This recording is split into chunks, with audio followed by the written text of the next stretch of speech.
we're talking with Oksana Vovchenko. We're discussing the justice and reward and punishment. Hi. Yes, hello. Today we are going to discuss a pretty challenging topic, and I think to many people it will be interesting. Please present this topic for us. I would like to focus not on a very high level of abstractions in topic of justice, because it's a high level abstraction, but on that kind of justice which understandable even for animals. As we know, animals have sense of justice, right? When we work with two dogs, for example, and for the same action, they get different rewards, they feel offended.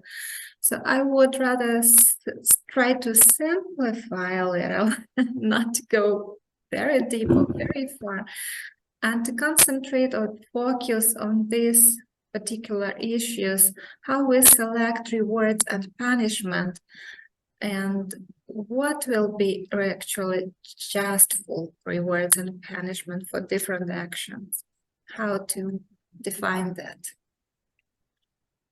Oh, I've written a book, The Disappointment in Injustice. Mm-hmm. I argue that justice is a bad thing. Because it's a virtual concept, very relative.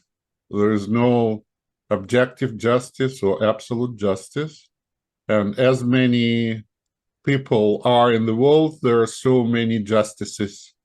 And these justices can change from time to time, from circumstances to circumstances, and trying to force anyone into anyone's else justice is quite a brutal and aggressive, forceful act. Like if someone is doing some deeds and under someone's law, those deeds are unlawful, this person is forced to receive a punishment that he has never agreed to. Example, for example, the girl that brought marijuana something to Russia got 7 years in prison.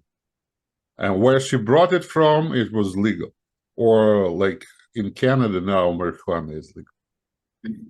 So from one justice field, the person has arrived to another justice reality where it's completely unjustified and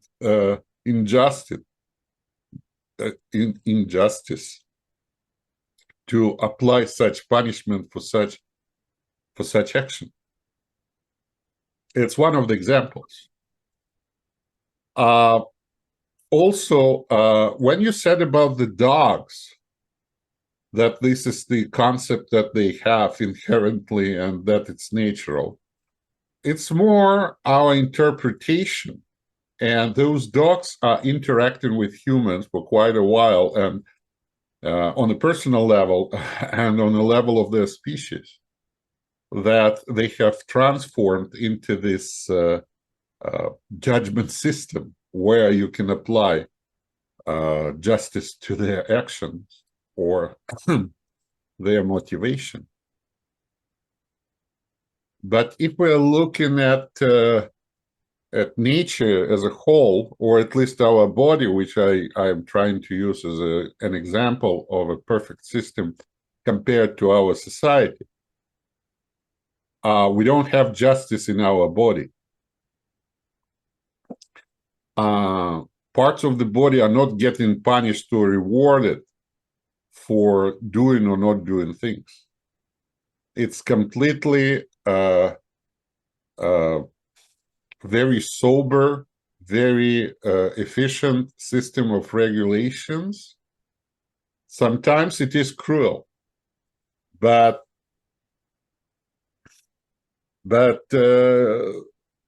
it is operating as it is operating. For example, We have erythrocytes, the red blood cells that are carrying and transporting the oxygen from lungs to the tissues, and back there transporting the CO2, carbon dioxide, from the tissues to the lungs.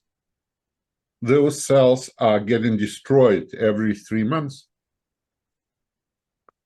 It sounds unjust, not very great. They were hard-working cells running all day long for 3 months, and instead of getting a nice retirement, they're getting destroyed. I don't want to say that we need such approach in our society, but I would rather have the functionality rather than justice. We are using so much efforts and things to support justice. For example, if you go out and steal something in Winnipeg, where you are right now, they won't give you the prison time. They will give you the conditional punishment.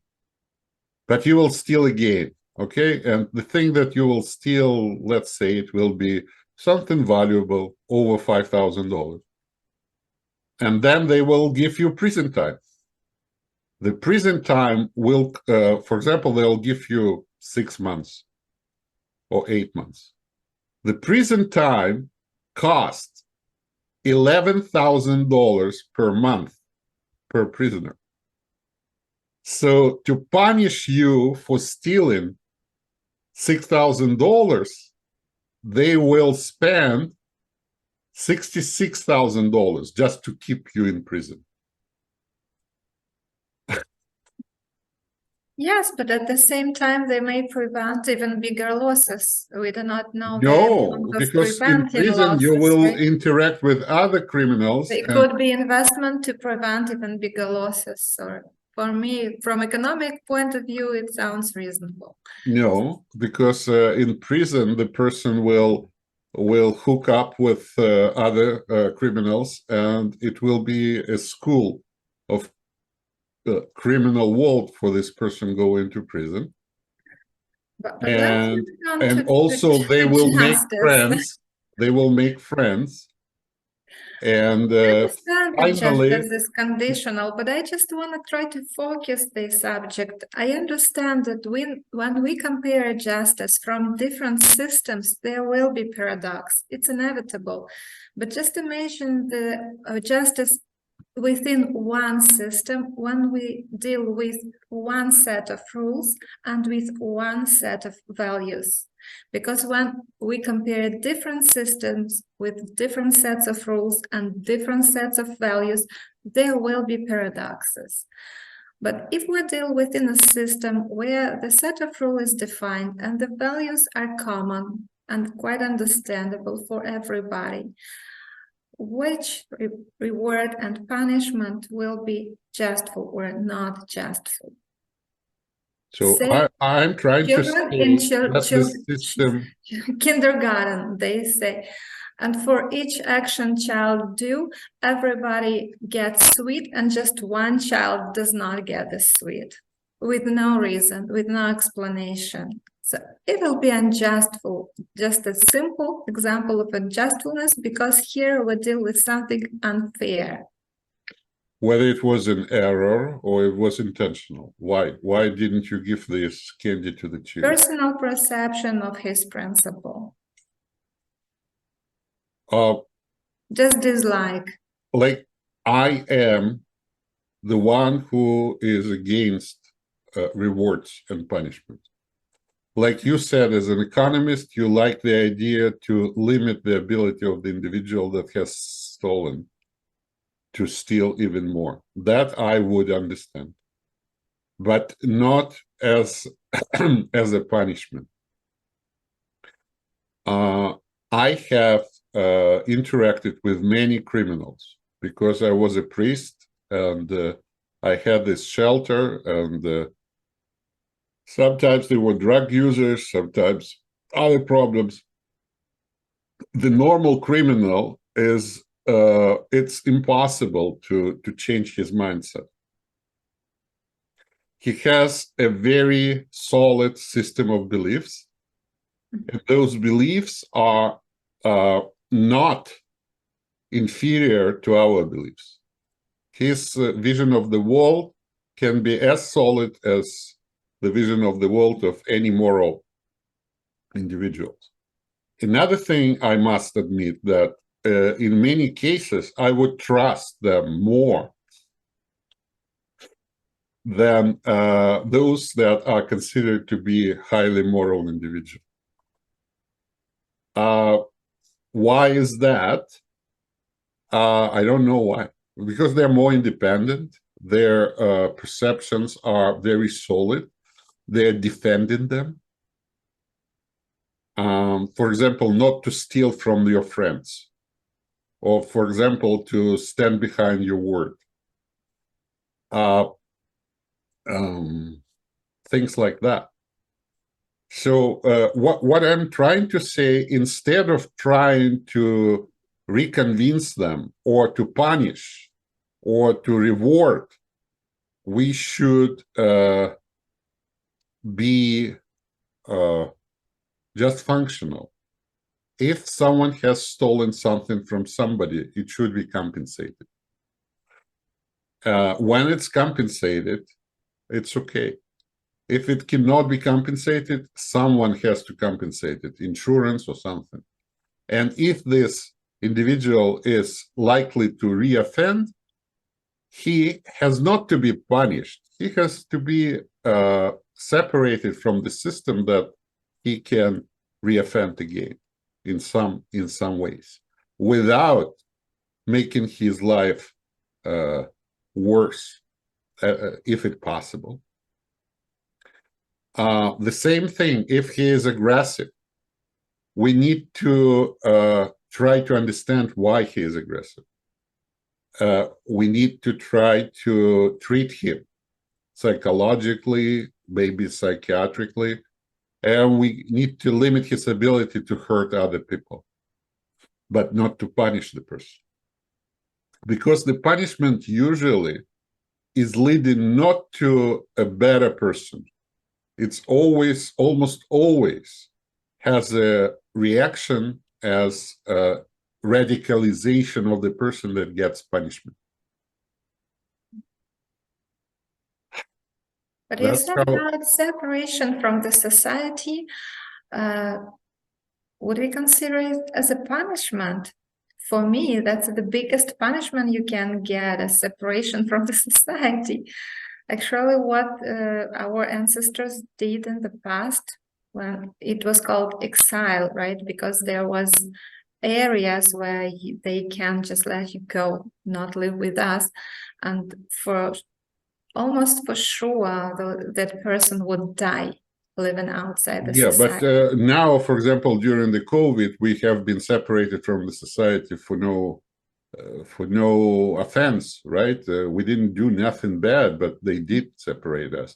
We have these new systems of communication that allows us to be functionally better, right? We already use these things, like when we have this bracelet that doesn't allow the offender to leave the premises, or other limits that we are giving to him. What I'm trying to say is that the punishment by itself really doesn't really work the way it's supposed to work. Even in old times, they were very severe in administrating the punishment. But still, it didn't work to restrain and refrain the criminals from doing the things that they were doing. Punishment doesn't work. Reward doesn't work either. Why? Even at the workspace, like I used to manage people for many years. You can introduce some rewards. People might want to get those rewards, but this desire of getting these rewards can change subconsciously. You think they want it, they think they want it, but really they don't want it. The motivation based on the reward and punishment system is very inefficient, especially in the modern world. People don't like to be manipulated by punishment and reward. It's degrading for them. They don't feel good if you do this job on time, you will get that much money. If you don't do this job on time, you won't get paid at all. That's why commission-based jobs are not popular. Very not popular. Go and try to hire someone commissions only, and it's almost impossible. And also, if you will succeed, the person won't make any money, because the motivation for the modern member of Western society lies somewhere else. I didn't find where. But it's definitely not in the reward and punishment system. In other societies, maybe it works better. Yeah. I agree with you entirely here, because when we create systems of reward and punishment, we always consider it within our picture of the world, but not within entire picture of the world, the person with whom we interact. For example, we put punishment, just think that this decision will be of higher cost for the person.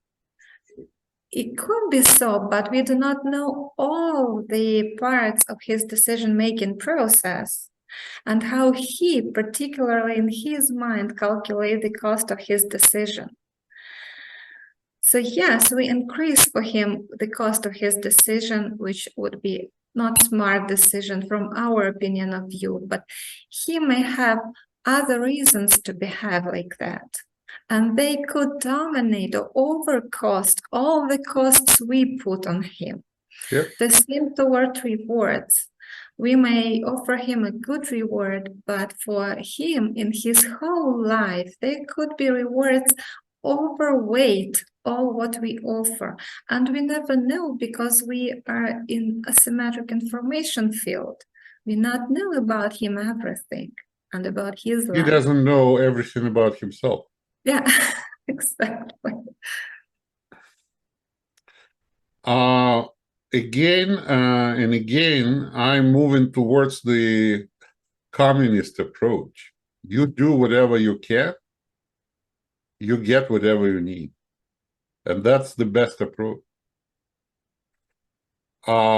It is based on a deeper level of motivation to be a good person, to be a decent person, to be a reliable person. Those things are usually working better, at least in the modern world, than it used to be. Like, for example, if I'm dealing with a criminal or someone semi-criminal, and I know who he is, and he sees that I am investing trust in him, he will do every possible thing to prove that I did make a mistake. Go find out why. Quite the opposite. If it's a moral person, he will not care that much what I think, sometimes. So that's how I see this. Like, I organize jobs all the time. If I do the result-oriented tasks, it always fails. People don't like it, especially here in Canada. They want to get paid independently from whether they succeed or not. On the other hand, they suggest that they will do their best to succeed. And there is a risk in this. And you need to assume this risk. You need to think whether this person is really able to do the things, or would he do the things? before you actually decide to start this endeavor. Maybe it's something special with our local society, because I know from other societies, my managers sometimes they punish their workers. They make them pay fines. First of all, it's illegal in Canadian labor market. You cannot fine your employees. Second of all, if you try doing this, they will quit and will be very angry. You can't do this. So more mature the individual is, less suitable the reward and punishment system is. Yes, I also think so. The paradoxes appear when we create common rules, which are really common, and but we all are different, right? So anyway, there will be bias, individual bias from the common set of rules. And in each very case, there will be something unjust for. But anyway, we have to create a field of common rules just to interact, to make our interaction understandable or controllable or manageable. For example, And when you employ we put set of rules, we need some mechanics to keep rules, right? When you work with the artificial intelligence, you don't employ and introduce the reward and punishment system. You don't punish the artificial intelligence. You don't reward it. It's just doing whatever it can, and when it makes mistakes, you correct the mistakes, and this system is trying to use the experience to get better. And even if you ask about the motivation, it would tell you that the motivation is to do their job as good as they can. And somehow, the highly motivated individuals, they are like artificial intelligence. They are trying to do their best, and they are getting whatever they need to do this thing. Like artificial intelligence won't work without electricity, without the resources, right? The same with the employee. Give him everything they need to function, let them function, and if they fail, you can let them go. You can hire someone else. You can decide that it's not doable for some reason that way. But it doesn't work with reward and punishment. Or it works, but for a very short period of time. I remember the one sales manager I had. All of a sudden, she started to make a lot of sales. And then she stopped. And then I learned what happened. She was saving up for the down payment for the house. Then she bought the house. She stopped doing this. Yes. So the motivation, yeah, you can catch someone in this motivation phase, but it's not good to connect. Even though I would say, yes, it's that's why I don't have employees, because it's a high risk. I'm trying to operate based on electronic systems that would give the results independently on reward and punishment. Yes, I have some people that are doing routine administrative work, but even they don't do real work. They serve the program, which is doing the search. They're not working harder if the program gets more results. They're just actually selling me their computer time. And I pay them the fixed rate. And if they give me very few results, we're trying to find out why. Usually it's not because they are lazy. It's probably because of technical features of their computers or something. Yes, I need their help because I can't run all those programs on one computer by myself.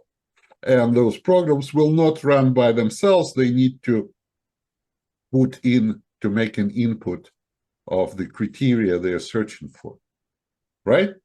So that's pretty much all I'm paying for. Another thing I'm paying for is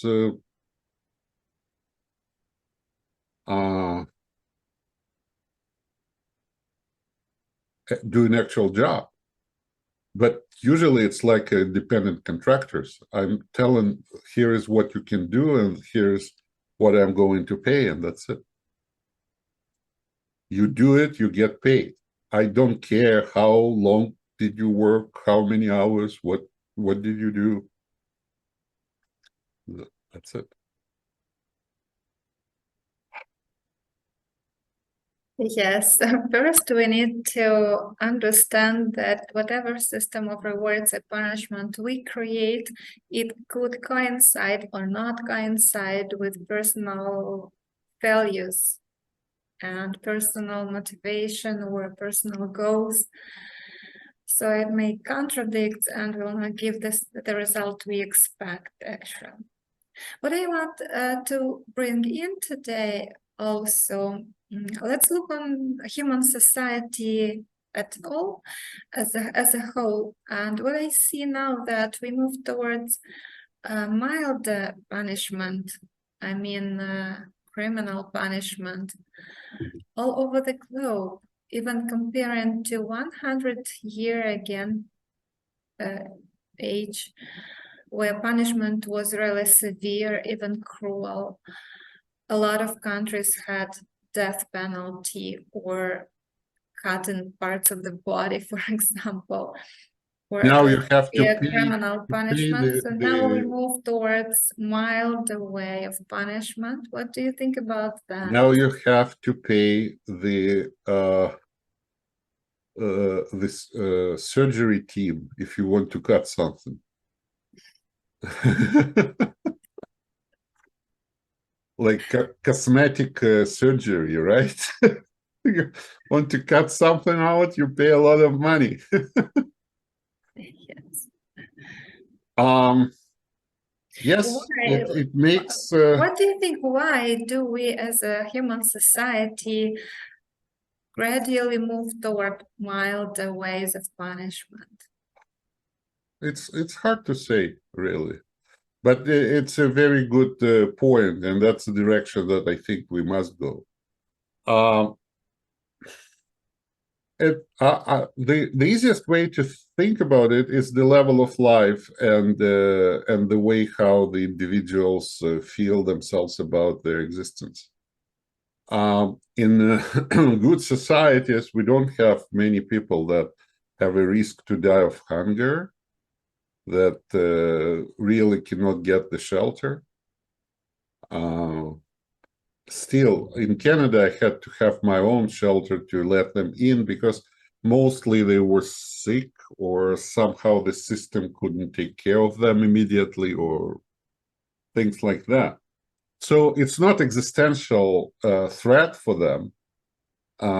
In some countries, even if you can prove that the person was hungry and didn't have the means to get the food and have stolen, he will be excused. I know that there is such kind of law here in Canada. Even some attorneys are helping those that had been caught on shoplifting. And if they can prove that the person was in a really dire state of starvation or deprival from food and basic necessities. Also, we have all those system of food banks, social services.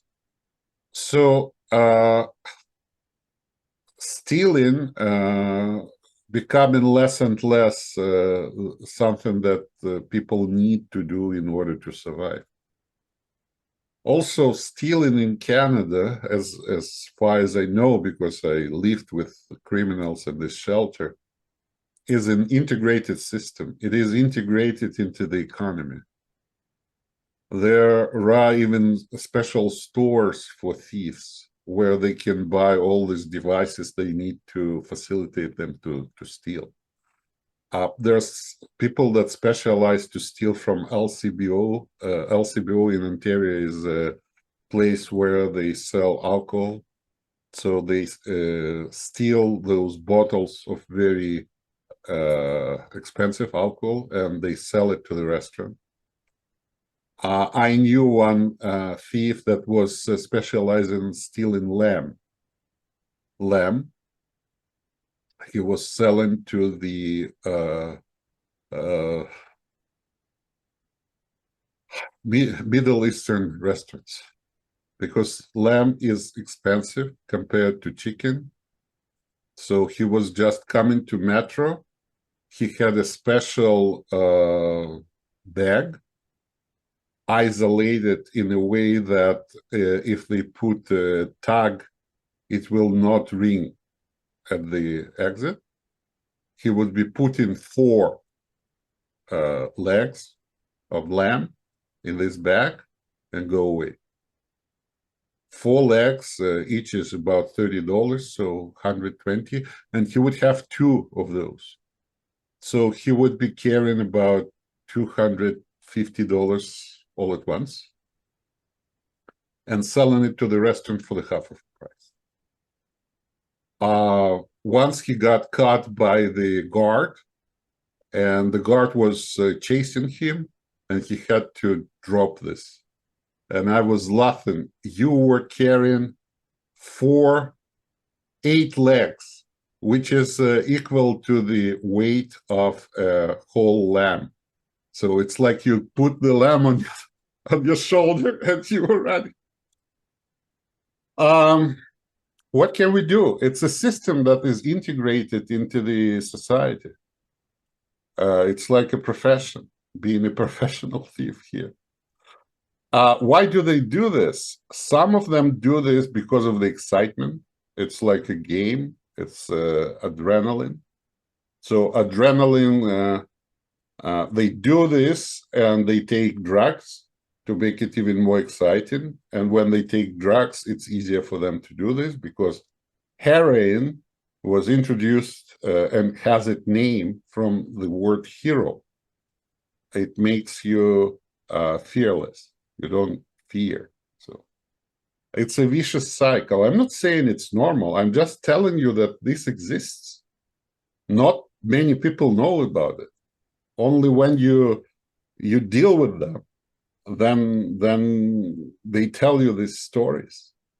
And for them, for example, the shoplifting and stealing is a style of life. Like he's sitting, we have this, sunflower seeds, and we are eating the seeds, and I'm asking, did you steal it? He says, yes. I said, why? He said, the line was too long. He didn't want to be in a line, so he just stolen it. Yeah. So for me, these examples show that the person who did these things didn't think about common interest, but just about his own interest. So he put his interest over the interests of other people. Or he would tell you a very solid system, why it's justified, why it is good for the society and everybody else. And you won't be able to convince him not to do this. One thing that impressed me was the Russian guys who were doing this here once they get a trip to Russia. And they know that for stealing there, they would get 5 years of Russian prison. So they didn't do this. So in this case, punishment works, right? So yes, at some point, the highly likelihood of a severe punishment can stop someone from doing. Yes, I have to agree. But probably if they would live in Russia, they would assume this risk. They would just get more more fit to the system, because Russia has different systems. Here, if you get offended, you will not get much prison time. But there, you will get much prison time, but corruption is high. You can pay off and maybe not get any time, right? So it's not straightforward. Just as the tourists, they have decided not to steal because they are not fit to the system. They are foreigners, even though they are Russians and they're core, but not living in Russia for quite a while. So it doesn't mean that really the punishment really works. Yes, in case when we expect from person being able to rationalize, weight ratios of his decision, so we can expect that the cost of decision will mean something and will influence his decision. But when we deal with people who are not able to rationalize at all, having mental disorders, for example, it will not work. Oksana, you have a country, the whole country, which is doing things that are absolutely not rational. I mean Russia right now. You have a whole country which is not rational, which is damaging their economy, their reputation, their future, their everything. They're sending their sons and daughters to die. And you cannot say that it's only one person that is doing all this. Like Zelensky is not the one person which is winning. Putin is not the only person which is supporting all this. They are more or less reflecting the national character of the country. But at the same time, they could be rationalizing people, but we just don't count all what they rationalize in their analysis, because we measure from our picture of the world, while they measure from their picture. And just imagine a society which is put in the corner. They have no exit. They are not accepted anywhere. The only way for them to unite together, at least in this, from our point of view, irrational way of behavior, just because they have no other ways. And for them, Then what you say, they perceive that as an existential matter. So this is how they survive. So what you say is that all these sanctions and limits actually just making them even crazier. They shouldn't do this. They should have let Russians to travel and interact with others, and shouldn't take away their possessions overseas. Because that way they definitely, like you say, let them unite around this strategy. So again, you are showing that the punishment that was supposed to work didn't work the way we expect it to work. Here you go. Quite opposite way. Quite opposite way. Imagine if they would have the same program for Russians they have for Ukrainians, that anybody from Russia can come to Canada and get all this. How many millions of people would come to Canada? I think more than half. Yeah, and how it will weaken Russia. It will.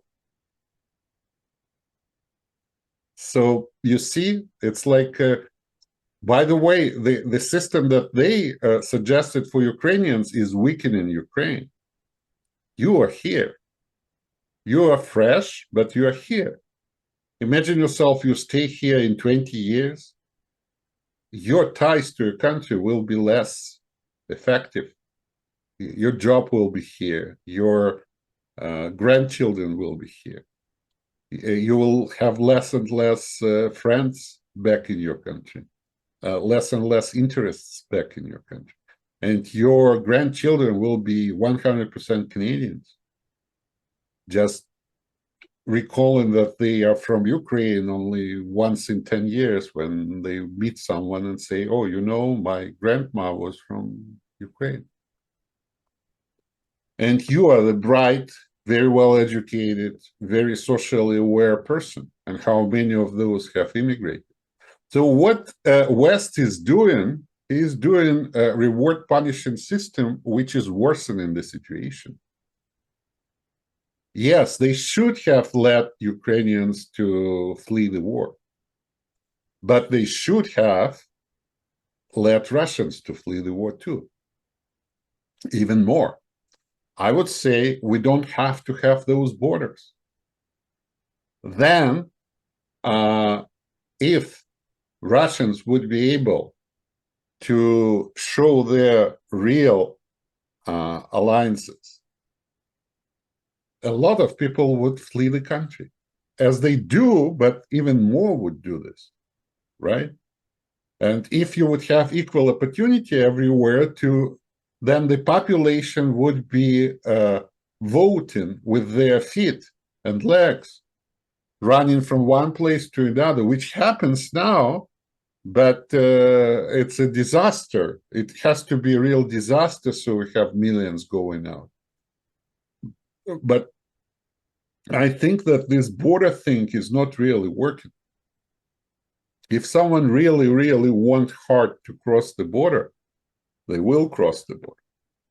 They will come, especially the bad guys, the terrorists, the spies. Just simple people sometimes get in trouble to cross the borders. That's all. But those that have malicious intentions, they will find the way to cross the border. So we see here in the world how the system is working not towards the calming down the conflict, but towards making this conflict even worse. The West has angered all the key people, so-called oligarchs, when they could have tried to hire them to do the things against. They even didn't give them the chance to choose. They just have taken their possessions.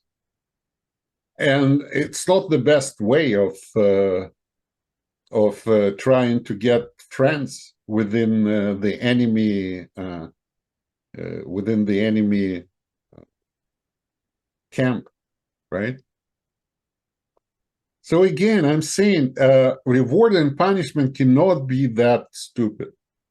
You need to think of motivation, of course. And you need to align your efforts along with the motivation of the individuals. How difficult it is, it's very flexible, it's changing all the time. It can be subconscious. People can think they want to do things, but really they don't want to do things, but they don't know even by themselves why they don't want, or that they actually don't want to do these things. But this simple system of sanctions, rewards, and punishment. Look at the Ukrainians, for example. There are a lot of people that came to Canada and are unhappy. A lot who thinks that in Europe they probably had better chances to have better lives. But because of this illusion that Canada is a reward, you can come, you can be here for 3 years, you can work, blah, blah, blah, has lured a lot of young, active individuals that this society cannot provide with a good reason to be here. The best thing they can offer is to work as a waitress or something, at the best. Also, there's no support, there's no social support. The people are isolated, people are depressed, people are unhappy. And so what? What did we do? But anyway, that was a personal choice of a person, and he is responsible for his action. Don't be that cruel. He chose to go to Did we Europe know, or to Canada. as Canadians, did we know that we are not good in immigration? We are not good in immigration. We are doing this immigration for years. Everybody knows we are not good in it. We are taking best of the best from all the countries, and we cannot allow them to achieve the self-realization at the same level as they could in their own countries. We get professors, we get scientists, we get very smart and interesting people who were very important to their countries back home. And here, we're not able to integrate them at the same level of efficiency. Our professors here working as nothing. Yes, right, because of qualification recognition, it took But it's not true, because the qualifications are equal, or even sometimes the qualifications are higher. So the local caste interests of doctors, of nursing, they are higher than the actual reason to let people who were doctors and nurses for all their life to treat their own population in Canada. And what we have is the doctors and nurses living next door, but they cannot help their neighbors because they don't have license in Canada. And these neighbors cannot get help because we have a shortage of nurses and doctors. What can be less efficient system? What can be more idiotic? And why it's happening? Because doctors and nurses having a very strong lobby not to allow the foreigners easily to dilute their work power and make their salaries less and the prestige of their occupation less. So one part of the society, immigration, is inviting people based on their qualifications.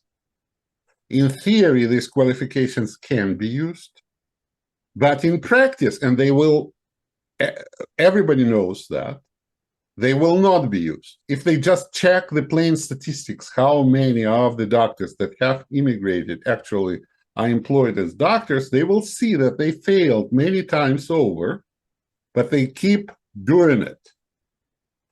Such systems are resembling the sarcoma, the malignant cancer. All right? And we are very proud. We seem to be very proud of what we are doing.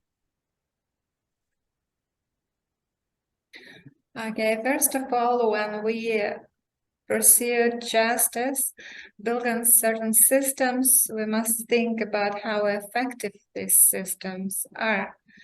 Do they really work or not? I would like also today to talk a little bit about restorative justice as a common trend for modern societies. And now in many countries, we see this tendency to apply restorative justice instead of just criminal punishment, would mean that we try to get a reconciliation between the parties first. Yeah. What do you think about that? Right. Well, that's right. Because what we have here right now is very bad.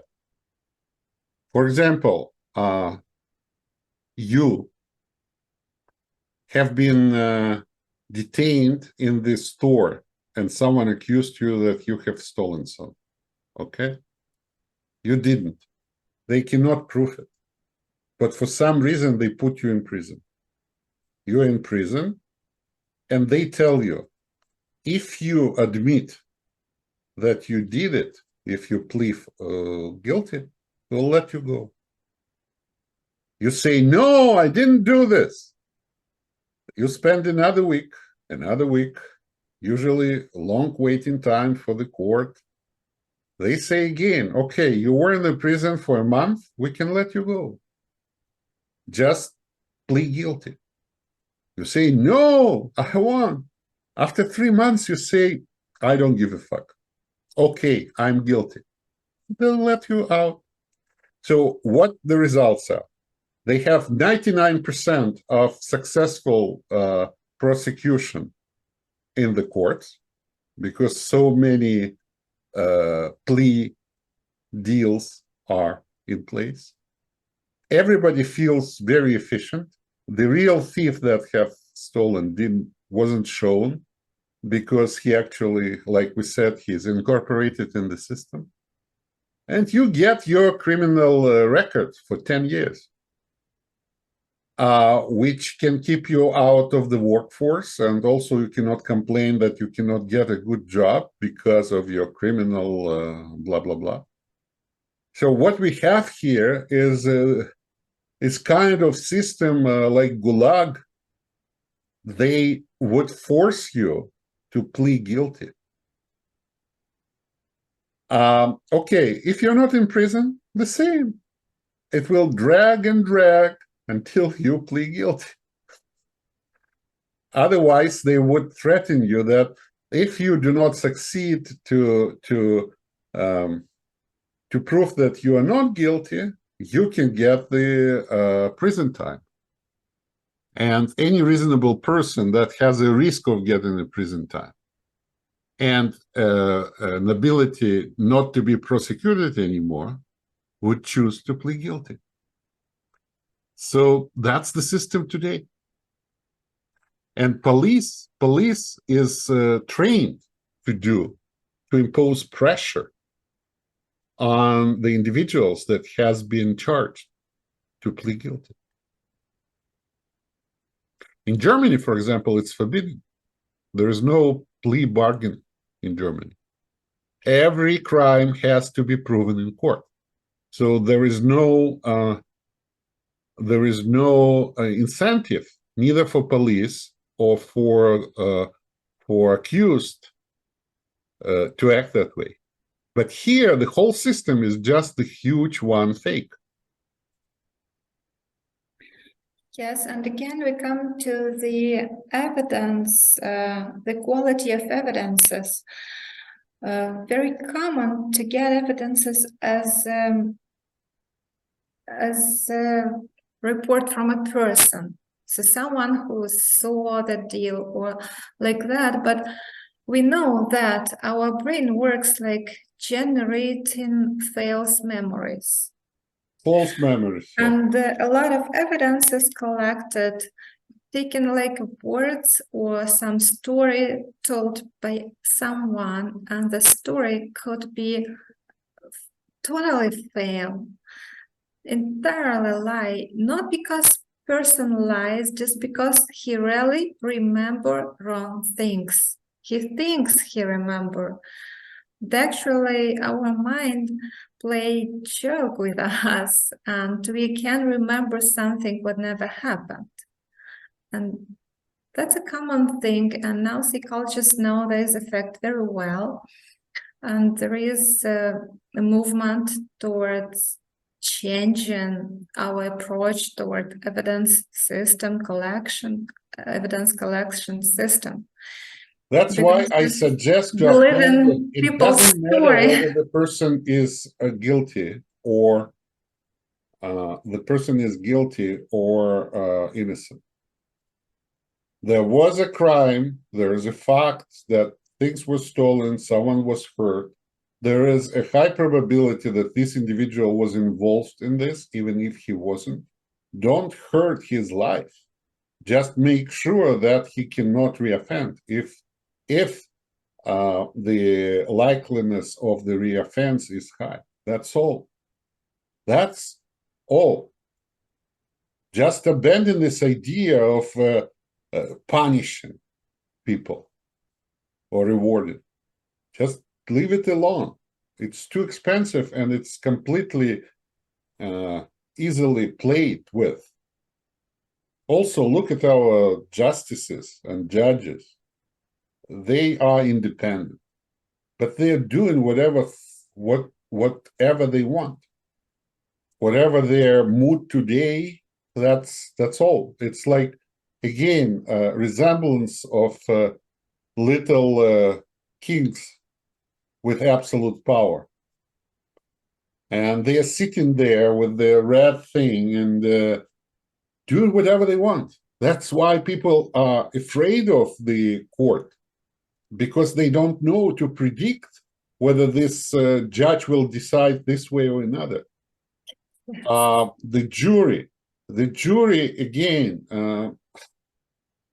jury is just common people. Whatever the judge is hinting them to, they would probably mirror the judge. They will not disappoint the judge. Also, the judge is accepting evidences and rejecting evidences, given the remarks. I think that the judge, even there is a task for those who are studying to be a judge. They get the material and they have to write the guilty verdict, the innocent verdict, or just the rejection for the lack of evidence, like based on the same material.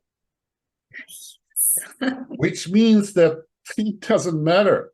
It's all fake as hell. What we get, that people that are guilty are getting away. People are not guilty are forced to plead guilty. And also when we come to the thing that the punishments are very mild, as you say, it all is just a game that has no point. All right? Has no point. What is the prison in Norway and other countries? It's like a hotel. Like, what's the incentive not to get to this prison? You have to work hard to buy expensive food, expensive clothing, do the appointments with the doctors, blah, blah, blah. Or you just offend, they give you the prison time, you have access to the internet, you have all these programs for your health, rehabilitation, and everything else. So it's like a negative punishment or positive reward. Or it's like there is an incentive to get there, and you don't want to get out. A lot of stupid things are done. A lot. Yes, and let me ask you one more question, because before we finish, what is your attitude toward death penalty? It's absolutely unacceptable. Absolutely. There is no way that it can be justified. No way. It's evil.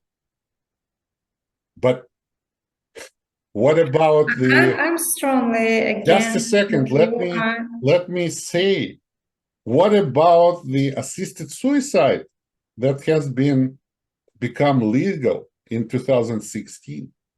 I met this nurse that is assisting suicide.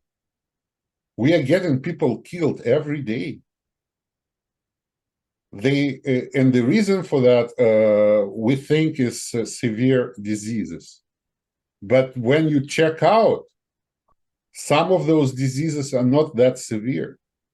Some of the cases are just like we read on the news. She couldn't get the subsidized apartment.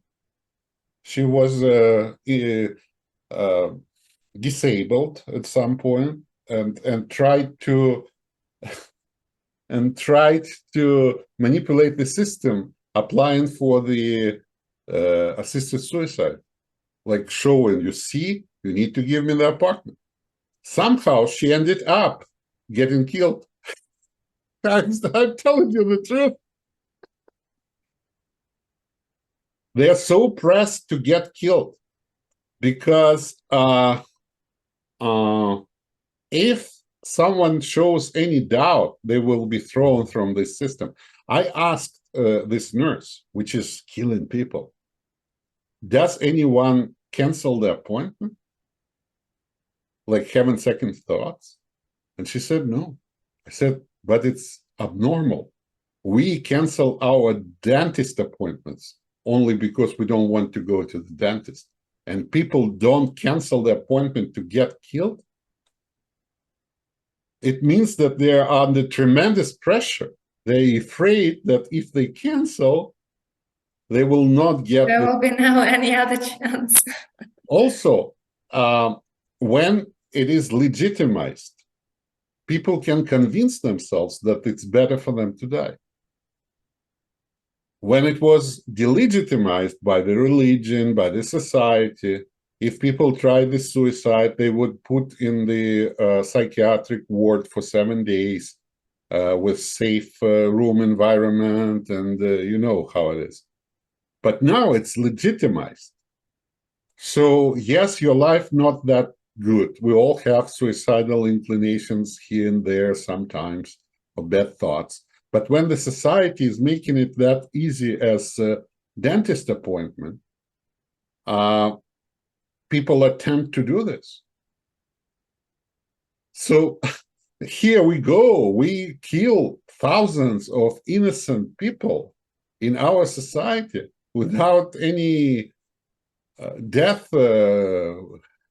punishment. And that's what is going on. I was just sitting in front of her and talking to her, and she was treating it as a norm.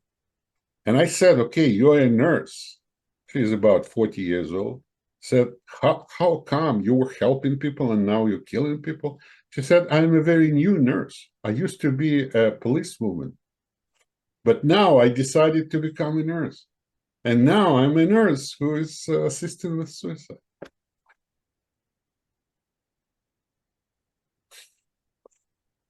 Yeah.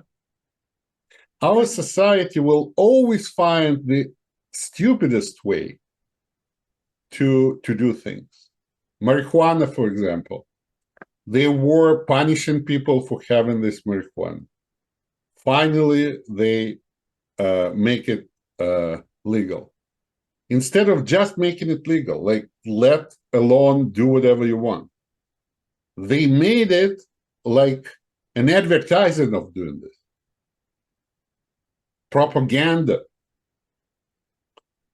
And now people that never would even think of trying marijuana are doing it. My wife went to the store, bought some cookies, was laughing all night long. She put the glove on her foot, looking at this glove and laughing.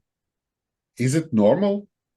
Is it what it was the intention? She's 53 years old. That's when we start trying drugs. Why? Because it's there. It's a huge sign, and they selling these cookies. Here we go. Is it really wise? No, it is not. And what happens with young people with marijuana, they lose their motivation. They stop doing things. They become very inactive in the society, in the job, and blah, blah, blah. It makes a real damage to the brain. And instead of just not putting people in jail for doing this, they made it as a trend, as an industry. People started to invest to grow this marijuana, and also they couldn't get it cheaper than those that just sold it on the streets. They keep selling it where they sold it. Everything is the same. A lot of people has lost a lot of money in investing because if they go through the regulations, they cannot compete with those that sell it on the streets as they used to sell it. So what do we get? Yes, and here we come to another paradox of justice related to time. We are not able to restore justice in time. What to do with all those people who were put in jail because of marijuana storage 10 years ago?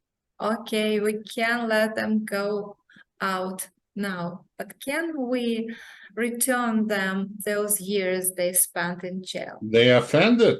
It was illegal. The law has no the backward power. Backward, and at the moment when we Also, they change didn't rules get or to life understand long. something, or for example, now we understand that autism is a disease and it's not possible to punish people for the disease. But what can we do about all those people who had autism and we penalized them to death in the past? We are not able to return their lives In the world unreturnable. in the world where we don't have solution, that every day people get killed in the war, let's say between Russia and Ukraine, innocent people from both sides. Because I think that the soldiers, they are innocent, especially mobilized, because they were threatened and forced. And even we saw how recruitment teams are carrying them by feet and their hands, arms, and carrying them to war. If we have such phenomena that we cannot do anything about it, so what can we say about those minor things that we killed somebody in the past? Right now, happening something that is absolutely out of any reasonable explanation, and nobody can stop it. Nobody can stop it.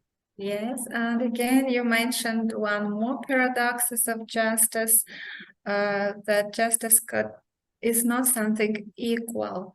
Let's assume that Russian soldier kills Ukrainian child. Should we kill his child instead? Sure not. So we do not use justice as something reciprocal, right? Because it'll be unjustful for the kid. Justice is the reason for all injustice in the world. Just ban justice. All the killings are justified by someone's justice. All the wars are based on restoration of the justice. Just ban the word justice, as you banned the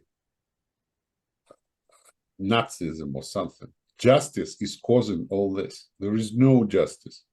We should not seek the justice. Justice is the worst idea humanity got in their history. Justice has killed more people and made more injustice than any other evil in the world. Justice is evil. Don't try to restore justice. There is no justice. There should be functional decisions. People get killed, stop getting killed. Stop letting others getting killed. Sending the more and more weapon doesn't stop killing. Okay? It doesn't stop killing. It just making killing worse. So everything that West is doing is not not smart. Arguable, because Everything is Russia it doing. doesn't mean less killing, because in this case, Russia will kill Ukrainians all. It will be genocide, ultimate genocide. So it will not stop killing. Sorry, I interrupted, but here I'm strongly disagree. That's Absolute If Ukrainian will not It's defend absolute themselves, they will propaganda. be killed, You need, everybody, you need- including children. you need to stop this.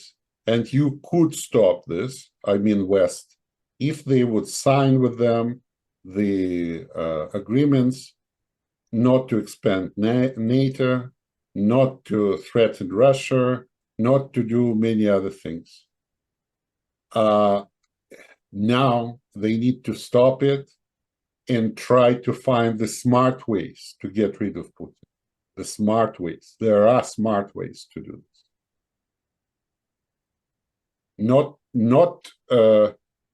Don't tell me that if they really want to get rid of him and get rid of the regime, they cannot. They knew about this war even before anybody else. They have their spies there in the inner circle. If they really want to kill him, they can kill him. I mean Americans. They can. Remember Osama bin Laden? They found him and killed him. And not only killing him, they can influence those guys in the inner circle. They can be easily bought. They can be influenced, right? Not at this stage, probably when they consolidated, but before that. So I say, here we have the war that has been designed and is supported by some interest groups. Not because they really cannot do nothing about it, but because they want it to be the way it is. And everybody else is just duped by the words that this is unsolvable situation.